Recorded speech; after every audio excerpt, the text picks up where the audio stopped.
Hi guys, welcome back to my channel. This is Neha. In today's video, I will be talking about this product that I have used multiple times over this year. I used it regularly in the past, took a break to try other products and recently went back to it again. And honestly, I'm reminded why I loved it so much.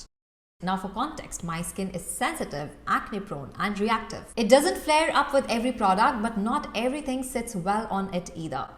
And that's why I'm always cautious, especially with retinol. And retinol has a bit of a reputation, for creating sensitivity, redness, peeling, dryness. And I know for that reason alone, a lot of you might be hesitant trying it. But this product might actually change your mind. It's the first retinol plus ceramide combo I ever tried, and I have to say I loved it. The ceramides really help balance out any potential irritation from retinol, making it one of the most beginner-friendly retinol products I've used. The product I'm talking about is the Banish Ceramide Resurface and Restore. And today we will do a deep dive into why I think it's such a great option, even though I didn't start my retinol journey with it. Now, while I was testing it, there were a few questions that I had about the formulation and the brand's approach. So I literally reached out to Daisy Jung, the founder of Banish. She's someone who has dealt with acne herself and hence created this brand around her own skin concerns, which I found really relatable. So throughout this video, I will be sharing short clips from that conversation wherever they fit in. This product was sent to me by the brand a few months back without any pressure to create any sort of content around it, which is such a relief and a fresh experience that I am now able to share my real experience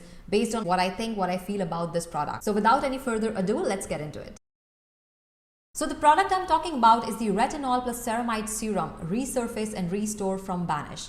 The instructions say to apply a small amount in light circular motions to freshly cleansed skin and to use regularly as a reparative moisturizing treatment. And of course, as with any retinol or exfoliating product, you should always follow up with SPF 30 or higher during the day. That's a standard. Now, in my routine, I actually used it a little differently. Instead of applying it directly to freshly cleansed skin, I went in with my usual serums first, sometimes a toner, sometimes a niacinamide, and then followed with this product. Now, reading this, I was curious about why the brand would recommend to use it directly on a freshly cleansed skin. So I asked Daisy about it, and here is what she had to say. You have to use it on a freshly cleansed skin. Now, this is not the first time I'm seeing it on a retinol product.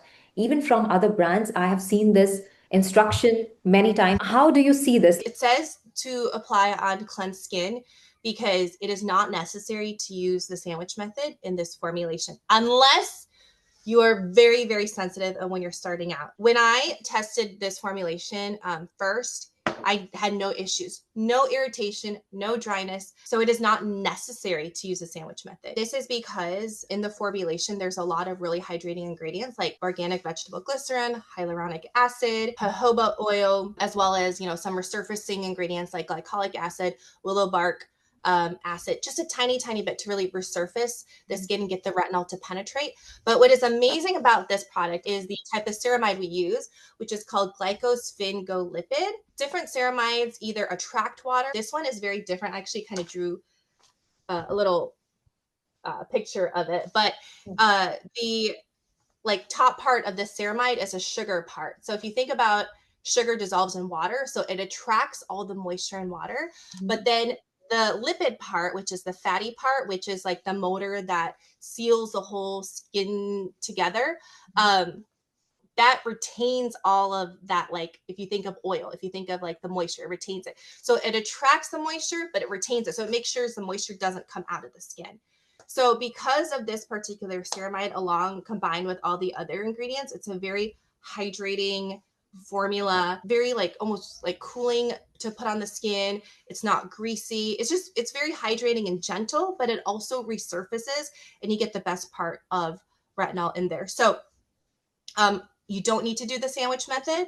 But if you are worried about it, you can apply a little bit, on a part of your face, see how your skin reacts. And if it does well, you can put it all over your face. But if you do want to do the sandwich method, you can, but it already has kind of the ingredients for the sandwich method. On paper, it sounds like a classic retinol serum, but the real magic definitely lies here in the ceramides, in the formulation. I've used ceramide-rich moisturizers before, and if you've ever been on the fence, trust me, they're worth it. You know how people say ceramides are good for your skin? You hear it all the time, but until you actually try them, you don't fully get it. For me, once I started using ceramide products, I realized how much calmer, more resilient and nourished my skin felt. And with this formulation, it was the first time I saw retinol and ceramides working together. For someone like me who has a sensitive, acne-prone, oily skin, that's a big deal. And while I didn't find any specific study that researched upon, a formulation that has a ceramide and a retinol together, there are several clinical and patch test studies that support this idea. For instance, a recent 2024-2025 pilot and patch test research published on PubMed Central evaluated formulations combining retinol with soothing and barrier repairing ingredients and found that these combinations caused less irritation while maintaining the same retinoid benefits. So even though ceramides specifically weren't only the focus in those studies, the evidence strongly supports that using ceramides alongside retinol can help mitigate irritation and improve tolerability, especially for sensitive or reactive skin types like mine. Now here is something interesting. The formulation, although it has worked really well for me, but it does not indicate, how much retinol it has in its formulation. And personally, I always like knowing that detail. So during my chat with the brand, I did bring up this question. Who is this retinol formulation targeted at? Is it like for the beginners, or is it for somebody who has already been using a retinol formulation for say several weeks and now they're ready to step up to a stronger formulation? Yeah, so I can tell you a little bit of my life story to kind of understand this whole thing. I cannot tolerate actives very well. So when I started this brand, I had really, really bad acne, but using like the benzoyl peroxide or anything would cause so much irritation in my skin. I could not tolerate it well. I also have eczema. Okay, so I have eczema. I actually have on my eye right now. I'm using makeup to cover it up, but I do suffer with eczema. My 5-year-old daughter has really, really bad eczema where the bed sheets are stained with blood all the time because of the cuts, the dry skin, the itchiness. So she is on a new medication called Dupixent, which is a shot you get every month to treat the eczema. So as I was doing my research as to, why can I not tolerate retinol? I've never been able to use tretinoin, retinol. I've been doing, the sandwich method, all that stuff. It has never worked for me. And I felt like, why is it not working? Why can't I get the benefits of it? I actually realized that my skin has a specific protein that that does not have a barrier function, that doesn't have the same barrier function that normal human skin has. This is why I have eczema. This is why I cannot tolerate. And also I was like, why can't I do the whole retinol process? Because my skin actually doesn't have the barrier, like enough barrier to convert the retinol to the retinoic acid, right? So that being said, this is the only product that my skin can tolerate. And it's for people who have skin like mine, who is maybe eczema prone, cannot tolerate retinols, has problems with, other actives, other skincare ingredients, all of that. So it's someone who usually cannot tolerate the normal forms of retinol. I don't believe you should look at the strength of the formula, because if your skin cannot tolerate it, or if it's going to it actually would make me like almost break out because it was so harsh on my skin. So I just couldn't use it. So you need to look about the other ingredients that it's like making a cake, right? You got to look at all the other ingredients to make that cake. So you need to think of all the other ingredients that really help the retinol work for somebody with very sensitive skin. So guys, here what she shared really got me thinking. Should we really be focused on the percentages of actives in our skincare? Or should we be paying more attention to what really works for our particular skin type or any skin condition that we deal with? After speaking with her, I don't think I'll ever look at Banish retinol serum ever again in terms of, percentage of retinol. Her story, how she created it while dealing with eczema and still found a way to make skincare work for her, I think it's really gonna stay with me.